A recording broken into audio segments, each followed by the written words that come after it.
Hey, welcome back. It's been a while, but it's finally time for another episode of The Dungeon Crawl. So today I'm doing a video on another 3D classic platformer, Crash Bandicoot.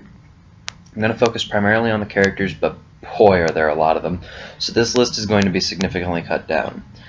I'll also be splitting them into three categories: the scientists from the first game, which also happen to be the most recurring scientists, the animals, and the masks. Most characters in the Crash Bandicoot universe are animals, but I'll only be talking about a few of them, with 3 of them being Bandicoots and none of those Bandicoots being Tawna.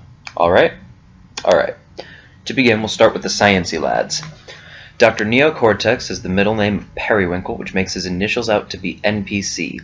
In Tag Team Racing, as he is quoted as saying 1.2 gigawatts of power as a reference to Dr. Emmett Brown from Back to the Future.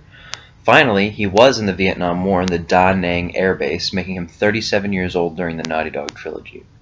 Next is Dr. Nitrous Brio, whose name is a reference to the word embryo being Dr. N. Brio. The word nitrous in his name is also likely a reference to the fact that he laughs pretty often, as nitrous is a type of laughing gas. In Mind Over Mutant, he shouts Hadoken, and in the first game, when he turns himself into a monster, he bears a slight resemblance to the Hulk. Next we have the animals, and on this front, I think I'll start with the most important one, Crash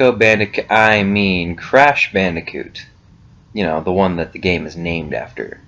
Crash's name comes from his tendency to smash crates and the fact that he's a bandicoot. This is not a surname at all, though, as evidenced by the fact that both Tawna and Crunch also have it as a surname, and neither of them are Crash's relatives, though Coco does have it as a surname, and she is his sister. Additionally, Crash is a mascot, meaning he's going to share a lot of characteristics with Mario and Sonic, and in this case it's his tendency to break things, his tendency to platform, and his need to gather 100 units of his currency, so Wumpa Fruit, to gain an extra life. Alright, on to the second most important Bandicoot. We have Coco Bandicoot, not the only other playable Bandicoot, but one of the primary playable Bandicoots. And there isn't a lot to say about her references, really. Sometimes she breaks the fourth wall and she talks in elite internet slang, and she shares many characteristics with Jimmy Neutron, a character that her voice actor Debbie Derryberry also voices.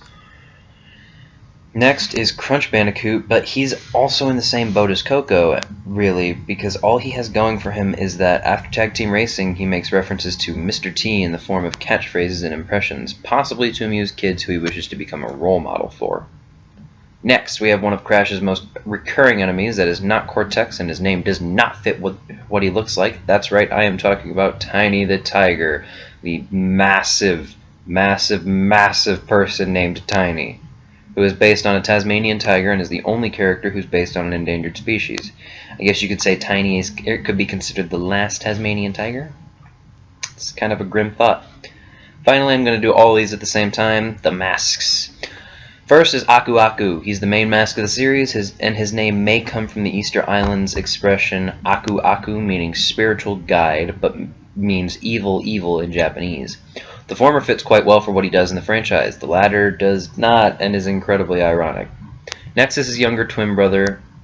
His name is Uka Uka. Uka is Aku backwards, obviously. And it is Bulgarian for evil, making his name also Evil Evil. And finally, we have the Elementals from Wrath of the Cortex, their only appearance in the games. Each one is voiced by a celebrity. Rock Co is voiced by Thomas F. Wilson. Biff Tannen from Back to the Future, and calls people Fuzzhead as a reference to Biff's catchphrase Butthead. Wawa is voiced by Arlie Enery, who voiced Sergeant Hartman in Full Metal Jacket and Sarge in Toy Story. Lolo is voiced by Jess Harnell, the voice of the amnesiac Waka Warner. And finally, Pyro is voiced by Mark Hamill, the actor behind Luke Skywalker and the Joker from the DC animated universe. But that's all I've got for now. I'll have another video up in about 2 weeks. Thanks for watching, and it'd be great if you'd like and subscribe. Thank you.